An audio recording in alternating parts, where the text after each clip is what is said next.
Honeysuckle Hill Bee-stro presents Making Chicken Tetrazzini with Indiana Senator Greg Goode.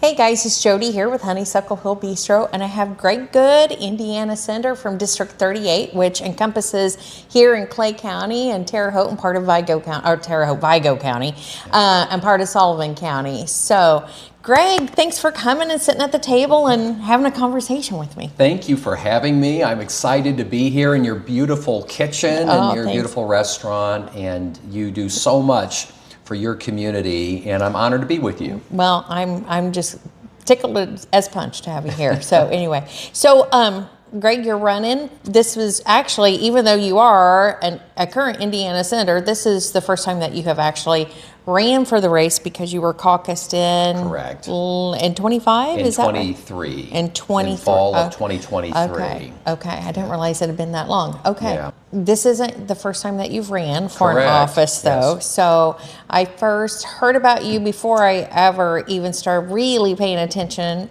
in politics, but you ran in 2008 for Congress. Yes, ma'am. In our district. Yes, ma'am. And that was against That was against the former Vanderburgh County Sheriff, and it was about a 17-month campaign for me because I had declared in 2007. It was something that was very much on my heart. Yeah. And it was an all-in effort where I was campaigning pretty much full-time. We did like 90-plus parades, and there was a lot of hard work in it. And I like to always say that I was the first wave of the Tea Party movement before the actual Tea Party came into existence in the 2010 wave. And so in that year, it was that was a tough year. For a Republican candidate. It was. You know, President Obama won the state of Indiana. The last time a Democrat had won the state of Indiana was going all the way back to Lyndon Johnson in 1964. So it was a unique year, but it was an incredible experience for me, and I'm absolutely convinced that faith got me through all of that, and I learned a lot about myself, and the desire to be involved in public service has always been in my heart. And well, I was going to ask about that. Yeah. So when did you first realize, I think I want to make law?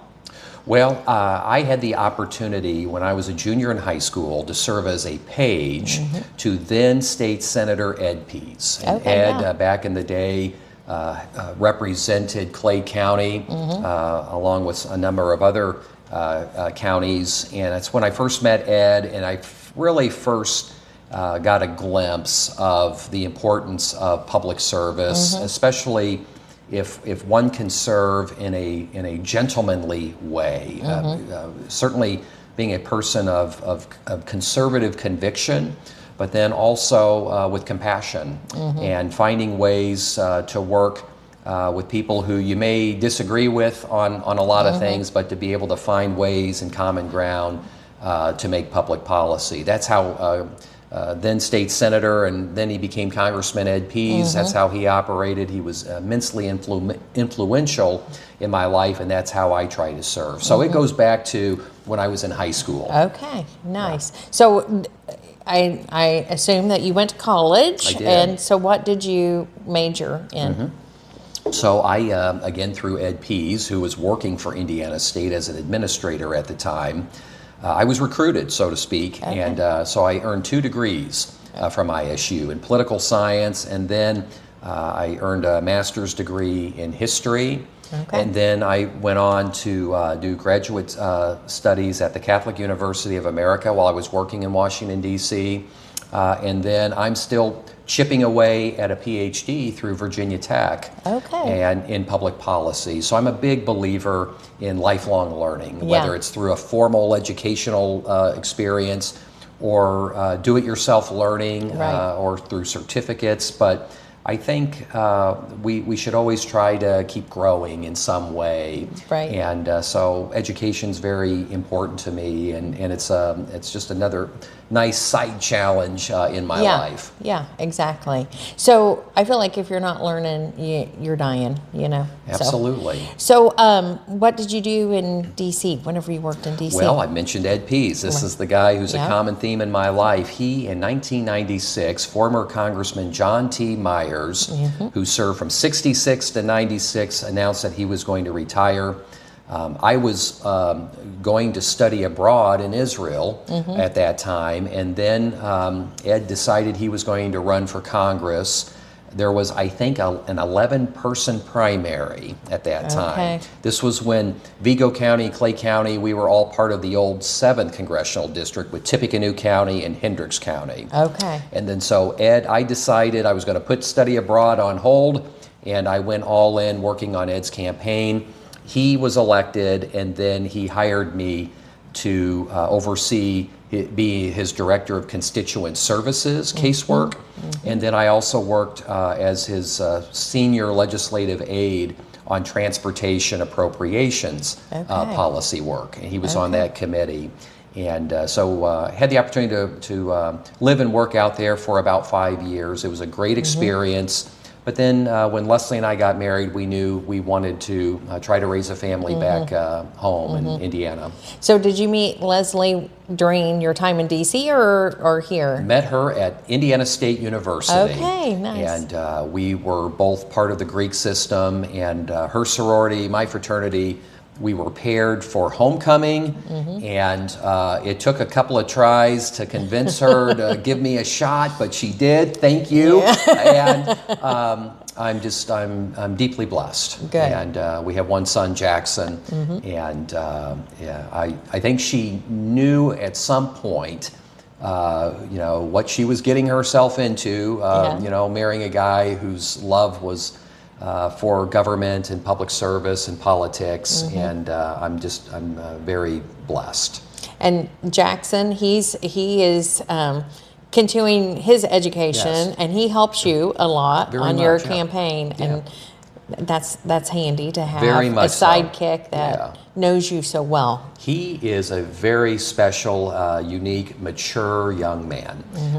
Most of his K through 12 experience was through the Terre Haute schools, and then during the COVID period, he did his junior and senior year of high school through Liberty University's online academy, which was the right fit for us during that time. So, and then after he graduated, he wasn't quite certain which direction he wanted to go, to which I was truly believing in practicing what I would share with others. If you don't quite know what you want to do, go to community college and figure it out. And you can save a lot of money, and you can try out different courses, and so that's what he did.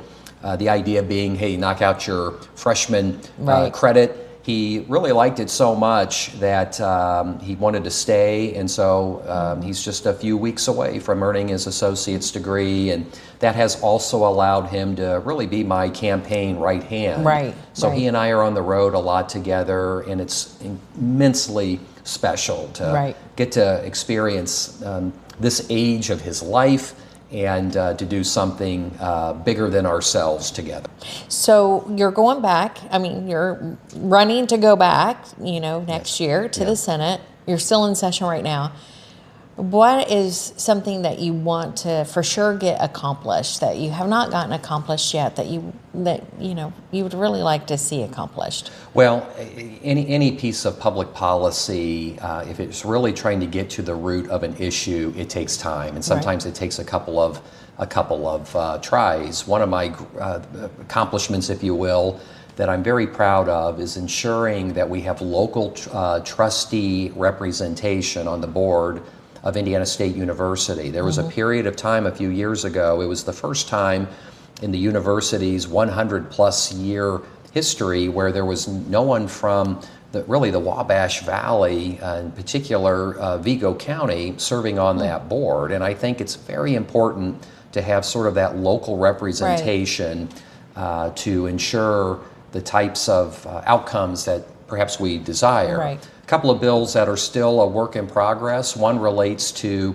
public works projects in the state of Indiana where there's some loopholes where illegal aliens are actually working on taxpayer-funded projects. And I think that is very, very wrong.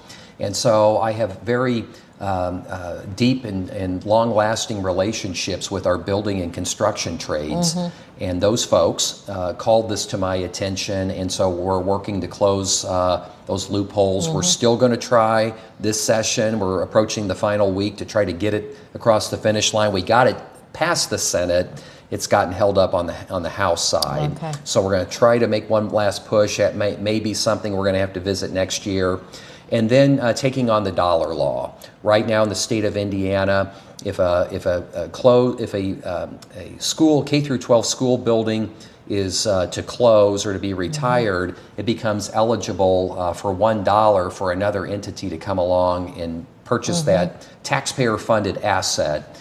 And while I am a believer of all of the above options for parents to make choices and how they would like to educate their children, there's just something that strikes me as wrong for the government. It actually feels like a very socialistic policy to say, no, that asset's worth $1 and you must sell it. So I'm working to try to come up with some other ways to repurpose, allowing communities to repurpose those assets in a way that could meet community needs. Could be housing, early childhood education, community mental health, veteran services. There's an array of regional and community needs that where we may be able to deploy those assets to meet local needs.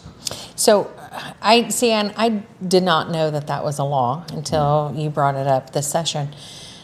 But is there any reason why a building couldn't be sold at fair market value to somebody? I mean, if nobody wants it, that could use it for a community or a government reason, I mean, just fair market value. Well, that seems yes. like that would be right for the taxpayers to recoup some of their money. And that's my the premise of my advocacy. And increasingly, governments are entering into public-private partnerships to address local needs. And if we can find a private developer to partner, then let's let the free and the fair market run its course. Going back to the ISU's trustees, is that the right term, trustees? Yes. Are they appointed by the governor then, or Yes. who appoints them? Okay. So the governor appoints the various members of our boards of trustees. Okay. And there was a window when it was predominantly trustees from Indianapolis serving. And so how I look at it, if somebody has a frustration with a public university, it could be difficult to voice that frustration to the governing board. The governing board is the policy-making board Right. on the direction of that university. And so I led the effort, first legislatively, that then we were able to pump the brakes because we got assurances from then Governor Holcomb and his administration that they were going to correct that oversight. And I was very proud that we were able to, now we've got 4 individuals from the Wabash Valley. I was just looking for one, but I'm very happy. So whether you can run into these trustees at the grocery store or church, much like you can run into your local legislator, and I think it increases transparency and accountability 100%, and trust. Yeah. How many people sit on a board of a college 9. like ISU? 9. Okay. Yes. All right. Are there any criteria in statute? Yes. So each university, their governing boards are defined a little differently, and part of that is just the evolution of higher education in the state of Indiana. So each university has a little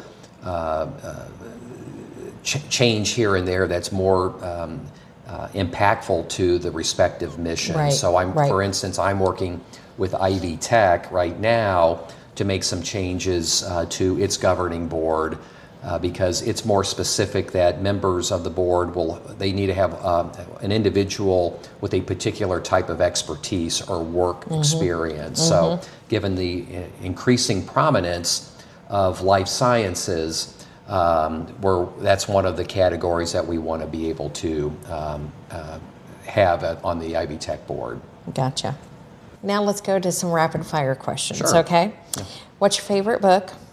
Oh my goodness. I think my favorite book is a history of Theodore Roosevelt and Woodrow Wilson by a historian named John Milton Cooper called The Warrior and the Priest. And my love for turn of the century American government and politics is profound, and I'm a big believer and admirer of Theodore Roosevelt and his energy and his commitment and his intellectualism that he brought to government. So outside of the Bible, I would say history books around the turn of the century America are top my list. Okay.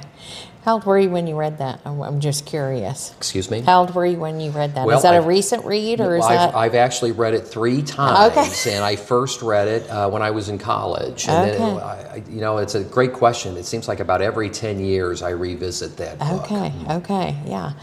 Because I didn't know if it shaped, who you are. Yeah, So- certainly. I'm a big fan of David McCullough. Yeah. And an incredibly talented storyteller. And so I've read just about every one of his books, beginning with Mornings on Horseback about Theodore Roosevelt. But absolutely, history. We must learn from those who precede us. Right. And our American history is not all sunshine and roses. It's an incredible story, and we are continuing that story. But I'm a big believer in reading history, and it very much shapes my whole approach to public service today. Yeah. Do you read anticipating a nugget on the page? I do, and I'm a big, I have a Kindle, but I am much more of I want a hard Me too. copy, and I like to make notes, and I have my highlighter, and I'm constantly, challenging myself to comment on the pages. That helps me process the information better. What do you prefer to listen to, podcast, book, or music? I will listen to audiobooks when I'm going back and forth to and from Indianapolis. I listen to a lot of American Compass podcasts, a gentleman by the name of Orrin Cass, who is an economist, who is an America First economist, and wants to make certain that we have a trade policy with a true leveling of the playing field. Because I think President Trump has been spot on that a lot of our competitors and sometimes our friends that sometimes that America probably could do a better job of leveling the trade playing field. But I also listen to a lot of music, a lot of contemporary Christian music, sometimes mixed in with some Grateful Dead, sometimes mixed in with a lot of jazz music. But I love all types of music, and it's especially helpful to unwind when I'm coming back to Western Indiana from Indy. So who was your first hero? My father. No question about it. I miss him every day. I won the lottery of life being the son of Galen and Rena Goode. And my father was the CEO of the Hamilton Center from 1989 until his death in 2011. And for me, I had a wonderful dad who was deeply instrumental in my life growing up. And then when I pivoted into adulthood, he was my life coach in many respects. He was a gentleman, deeply, profoundly conservative individual with a heart of gold, and lived his faith as opposed to just preaching his faith, and I saw it every day. So who's your current hero? So your dad? Well, I tell you, I've got a number of men and women actually who have influenced my life. I mentioned Ed Pease earlier. I was just deeply touched by his mentorship, and Ed and I still remain very good friends. And he's my kind of go-to guy who I go for advice. I'm not just saying this because I work for him, but I'm a huge fan of my boss and my day job, and that's United States Senator Todd Young. This is a guy who served his country in the United States Marine Corps and a man of conservative convictions, but he's always wired in putting United States national and economic security first. And he I think provides a tremendous example of being a gentleman while also advocating so hard and strongly for the state of Indiana. Okay. So what's a perfect Greg Goode day? If you could wake up and it's your day, what would you do? Well, I'm an early riser. I usually am up by about 4:45 in the morning. I try to get a workout in, followed by some meditation time. I'm a big believer that if I don't start the day off with a workout as well as just visiting the scriptures and going to prayer, my day is off. And so a perfect day always begins with that, and then usually I'm going at it very hard, and a lot of times there's a lot of time on the road. But I am at my happiest and at my best when I'm doing what we're doing right now, except just not on the camera, right? Just meeting with people. And the most wonderful thing about public service is you have the opportunity to meet these incredible individuals who are leaders themselves in the various issues and causes and organizations. So on any given day, I could be interacting with a teacher, or, followed by a farmer, or a miner, or a physician, or a hospital executive, and or somebody involved in the arts. And each day is different. Right. And so while very much how I'm wired, I'm a planner at heart. Every day the plan, gets changed and to different degrees, and that's part of the zest of life, and I'm just very blessed. So some people go to bed at night and feel stimulated, and it was a good day if they've had a good conversation. Some people go to bed at night and feel stimulated and feel like it was a good day if they got certain tasks done, and they can look back and say, oh, look, that got accomplished.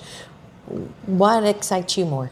Yeah, so that's such a great question. I think probably the first half of my adult life was always about productivity and what did I actually accomplish, and I'm still very much wired that way. But to me, the most important thing is, what did I learn? And learning often comes from something that hasn't gone my way, or what I thought would be my way. And the older I get and the more mature, and I think there's some wisdom that comes with that if we're paying attention, that even in times when things don't go our way, or maybe it was a disappointment even, that there's an opportunity to learn from that. That, as well as finishing the day with a sense of appreciation. It was another day on this earth, another day of life, another day of health, and another day of love. And each day that goes by, I just am just so thankful to have just been able to have another day. Awesome. Okay, so Greg, what is it that we're making? We are making chicken tetrazzini from a family recipe that goes back a couple of generations in my family. And it's a nice hearty meal that was, I think, initially for large families of the baby boomer generation. And it's a great meal when you're going all in public service, because we can get a couple of meals out of it. So I'm very excited to be able to get to make it with you. Well, good deal. All right, well, let's get to the kitchen. Let's do it. Okay, so Greg, we're in the kitchen. We're getting ready to make your family's chicken tetrazzini. Yes. We went ahead, so people didn't have to sit and watch, cold water get to boiling. We went ahead, we started the water boiling, salted water, by the way. So we've got our spaghetti in the hot water cooking. Greg is going to be manning the mushrooms. And so your recipe calls for cremini mushrooms, but I used portobello. Sounds so good. I hope Leslie's not upset with me. So I'm going to go ahead and have you pour that into, it's 8 ounces of chopped mushrooms, and then it is a half a cup of butter. So anyway, Greg's gonna just stir those around till they get soft, and I'm gonna throw a few other ingredients in while he's doing that. So, okay, Greg, how often do you guys have this as a family? We usually will have this once every 2 or 3 weeks. Good. And you know, we live very busy lives as a family, and we're on the go a lot. And so being able to cook at home, especially when we can do it together, is a treat and a blessing. Yeah. And so a lot of times we all try to pitch in, and this is a really fun casserole to be able to make, and we get at least a couple of days worth of meals out of it. That was going to be my next question. Are you guys good leftover eaters? We are. Good. We're big believers in not wasting food. Yeah. And so, when we can get a couple of meals out of time in the kitchen together, that's a good thing. So what's your job whenever your family makes this? Are you the person who cleans the chicken, or are you that clean up the dishes? Well, I like to pitch in and help get the chicken, shred the chicken. Good. And it's usually a fairly time-consuming experience, and then I'll help with the pasta, and I'm just am there to also assist with any sides. A lot of vegetables we try to incorporate. So we. So what's your family's go-to vegetable for this as a side? Yeah, mixed greens. We also like to start off as an appetizer on just about any meal with peppers and red peppers or yellow. Nice. And those along with just some ranch dressing, make for a really nice pre-meal snack. I'm going to add the pepper, which is a half a teaspoon of pepper. And then we're going to do some garlic salt. And it does have some parsley added to it. We're going to do 1 teaspoon of that.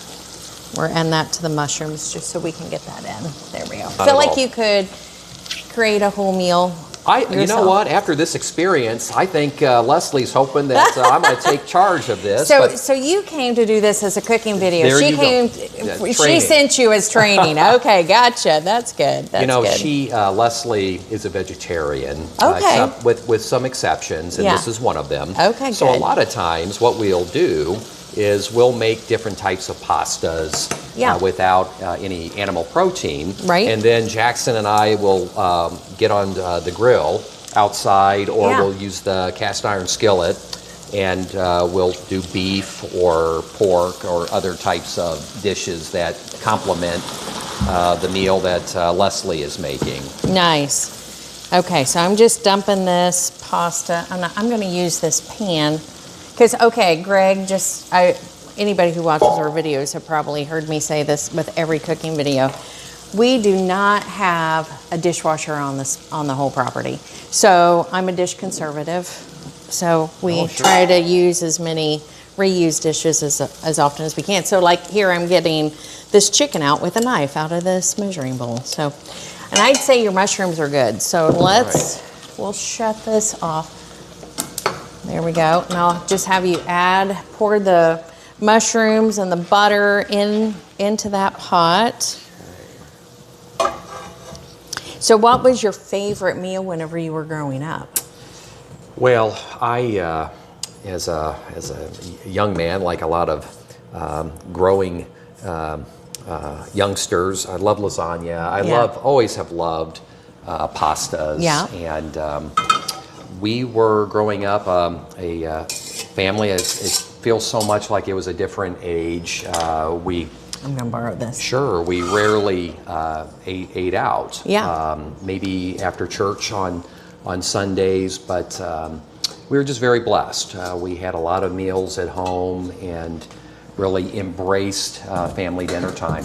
And so... Were you guys gardeners? Did you guys have a garden growing up? We did, yes. Growing up, we had a small vegetable garden, and we had always lived in town, but yeah, that was also part of that experience. Yeah.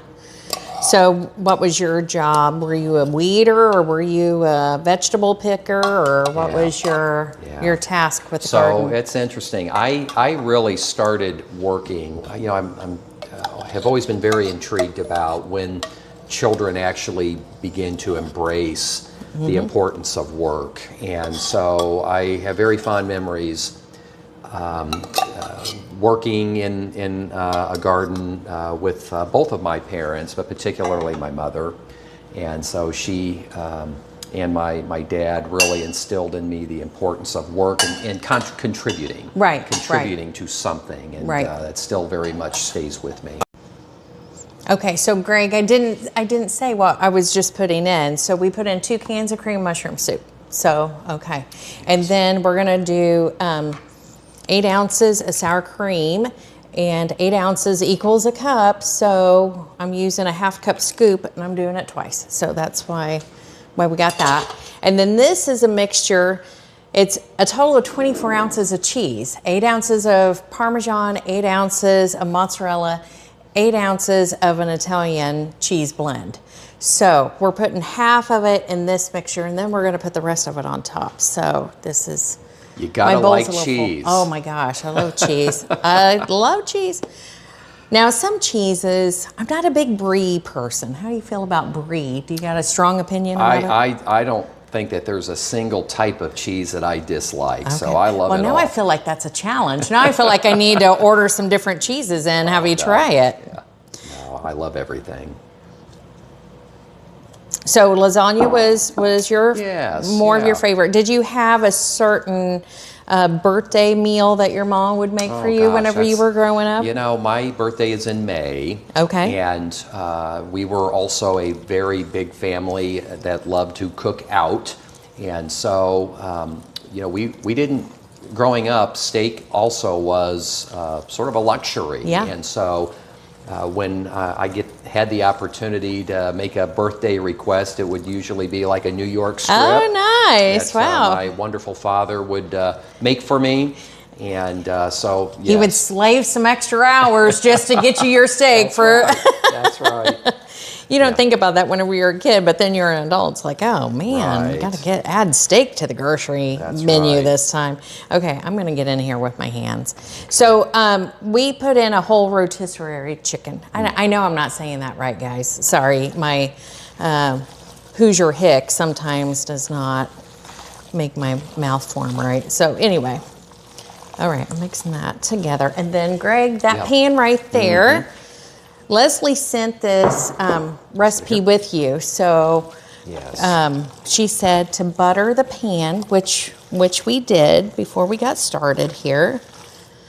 Okay, I think that's mixed pretty good. That looks great. This is such a wonderful meal. It has an incredible history. It's actually named after an Italian opera singer. Oh, really? Luisa Tetrazzini, who was very popular in the turn of the 20th century, and you know, like a lot of casseroles, this gained popularity with the families who were raising these large baby boomer generation of children. So a casserole like this could go a really long way.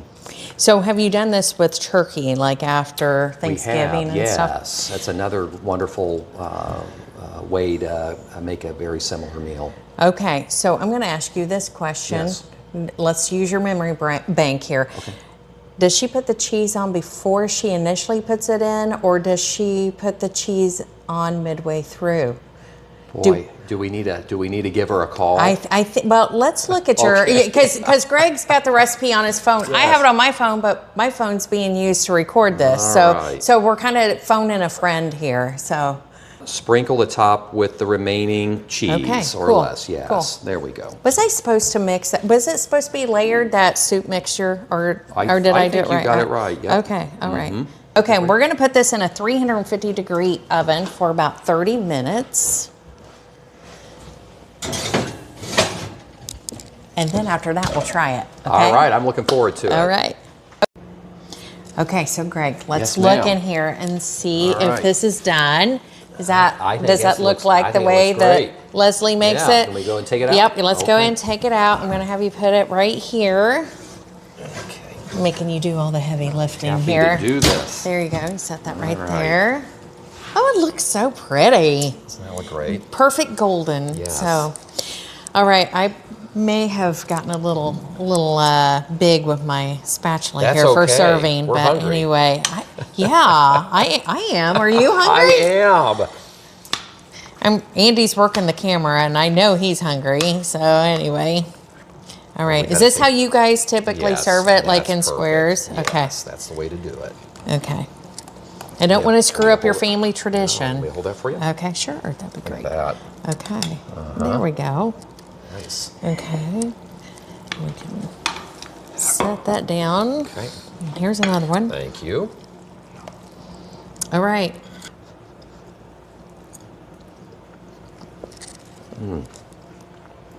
Perfect. You nailed it. Perfect cheese and everything. Leslie would be Yes. so proud of us. Leslie, thank you so much for this awesome recipe. So, Greg, thanks so much for Thank coming you, Jodi. and cooking Appreciate with me. you so much. I appreciate you are too. wonderful. Thank you. You've got a wonderful family, and just love you so much. Thank you. Yep. Thank you. All right. Thanks, guys.